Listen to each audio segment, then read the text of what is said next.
Motivation দেই, আমার এটা খুব কাজে লাগে।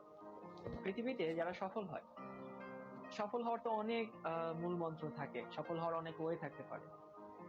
তো সফলতার একটা বড় উপায় হচ্ছে যারা আশেপাশের বিভিন্ন ঘটনার দায়কে নিজের কাঁধে নিতে পারে, তাদের সফল হওয়ার চান্সেস অনেক বেশি।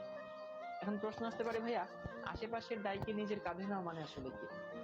আশেপাশের দায়কে নিজের কাঁধে নেওয়া মানে ফার্স্ট, তোমার বাসায় এখন ইলেকট্রিসিটি নেই, ফার্স্ট ধরো যে নাই, তুমি বলতেই পারো যে ভাই আমার বাসায় কারেন্ট নেই, আমি আজকে পড়বো না, আমার এখন ভালো লাগছে না, আমি পড়বো না। তাহলে তুমি কিন্তু দায়টা নিজের উপরে নিলা না। তোমার বাসায় কারেন্ট নেই, সেটাকে তুমি মেনে নিয়ে যদি নিজে এখন পড়াশোনা শুরু করো, তো কারেন্ট নাই এইটা একটা এক্সকিউজ, ঠিক আছে, কিন্তু আমি সেটাকে নিজের কাঁধে নিলাম, ওকে কারেন্ট নাই, আমাকে একটু অন্ধকারেই পড়তে হবে, অন্ধকারে ক্লাসটা করতে হবে, একটু মোমবাতি ধরে তুমি ক্লাস করো, বা তোমার বাসায় যদি অন্য কোনো চার্জার লাইট থাকে সেটা দিয়ে তুমি ক্লাস করতে পারো।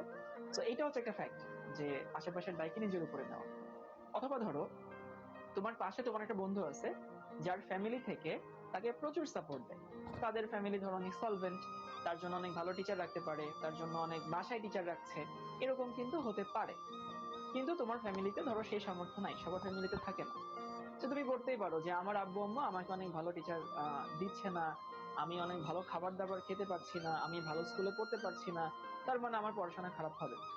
কিন্তু তুমি যদি সেইটাকে দায়টাকে নিজের উপরে নাও, যে হ্যাঁ আমার আম্মু আমার আব্বু যেহেতু আমাকে ভালো টিচার দিতে পারছে না, সেইটাকে আমি নিজের উপরে নিয়ে আমি একটু বেশি পড়াশোনা করবো, ও যদি 3 ঘন্টা পড়ে আমি 5 ঘন্টা পড়বো।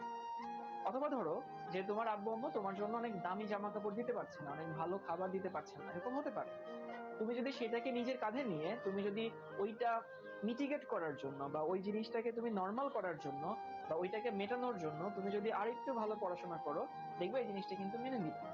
অথবা ধরো তোমরা যারা অনেকে ঢাকায় থাকো, তো অনেক সময় দেখা যায় আমরা কোথাও দেরি হয়ে গেলে আমরা বলি যে হচ্ছে জ্যামে পড়ে গেছিলাম, জ্যামে আটকে গেছিলাম। এই যে তুমি যখন বলবা কোথাও এক্সকিউজ দিয়ে দিয়ে বলবা যে আমি জ্যামে আটকে গেছিলাম, এর মানে হচ্ছে তুমি কিন্তু দায়টা নিজের উপরে নিচ্ছ না। তুমি তো জানো আসলে ঢাকায় জ্যাম থাকে, তাই না? তো তোমার কি করা উচিত ছিল?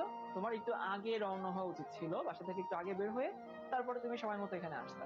তো তুমি যদি একটু আগে রওনা হইতা, তার মানে কি ঢাকায় যে জ্যাম আছে এটা তুমি জানো, এবং সেইটা মেনে নিয়ে তুমি একটু আগে রওনা হচ্ছ, তার মানে আশেপাশের দায়কে নিজের উপরে নিচ্ছ।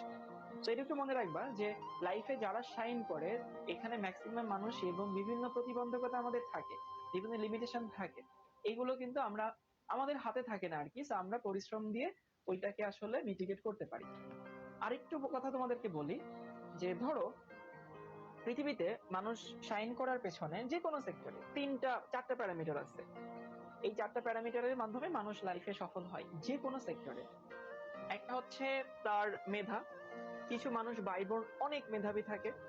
তার পরিশ্রম, পরিশ্রম দিয়ে মানুষ লাইফে শাইন করতে পারে। এরপরে হচ্ছে তার সারাউন্ডিংস বা পরিবেশ, সে কেমন পরিবেশে বড় উঠছে, আশেপাশের মানুষগুলো কেমন, এবং তার ভাগ্য বা সৃষ্টিকর্তার তার উপরে যে রহমত সেটা। এই 4টা জিনিস একটা মানুষ আসলে লাইফে সফল হওয়ার জন্য দরকার। কারণ কিছু কিছু মানুষ আছে বাই বর্ন অনেক মেধাবী, সবাই হয়তো মেধাবী না। আবার কিছু মানুষ অনেক ভালো পরিবেশ পায়, কারণ তার ফ্যামিলি অনেক ভালো সলভেন্ট ফ্যামিলি, ভালো পরিবেশ পাচ্ছে, দূষিত পরিবেশ না, সে ভালো টিচার রাখতে পারছে, এমন হতে পারে। কারো ভাগ্য খুব ভালো, অল্প পরিশ্রম করেও সে ভালো করতে পারছে। কারণ হচ্ছে আহ কারণ তার ভাগ্য ভালো ফরসে, তার উপরে আল্লাহর রহমত আছে, অনেকের দোয়া আছে। এখন আমাকে একটু বলো তো, এই 4টা প্যারামিটারের মধ্যে একটা মানুষের হাতে কোনটা আছে? বা ধরো আমি যদি হই তাহলে আমার হাতে আসলে কোনটা আছে? প্রথমটা নিশ্চয়ই আমার হাতে নাই। কারণ আমি মেধা, কতটুকু মেধা আমার আছে এটা আমি কখনোই চেঞ্জ করতে পারবো না। আমি বাইবর্ন যতটুকু মেধা নিয়ে জন্মাইছি ওইটাই আমার।